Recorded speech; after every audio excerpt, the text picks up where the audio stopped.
Caught in a story. I never thought I'd find myself in this situation, but here I am, staring at a library book that's rewriting itself. It started innocently enough, a dusty tome I picked up from the back corner of my local library, its pages yellowed with age. The librarian had warned me that it was an odd choice, but I was drawn to the mysterious title, The Unwritten Chronicles. At first, it was just a curiosity, the pages filled with the life of a character named Alara, whose adventures through a fantastical realm kept me up late into the night. But as I turned each page, the words began to change, subtly at first, until I realized the narrative had a strange awareness of me. The story twisted, replacing Alara's name with mine, recounting events that paralleled my own life. The protagonist's mundane routines mirrored my own until they didn't.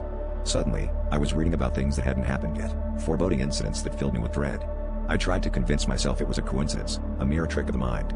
But when the book described a meeting with a mysterious stranger at the park, and it happened exactly as written, I knew I was no longer in control. The lines between fiction and reality blurred, and I couldn't escape the feeling that I was being watched. Desperate, I returned to the library, hoping to find answers.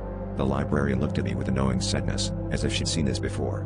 "The book chooses its reader," she whispered, refusing to take it back. I was trapped, bound to a story that was no longer mine to tell.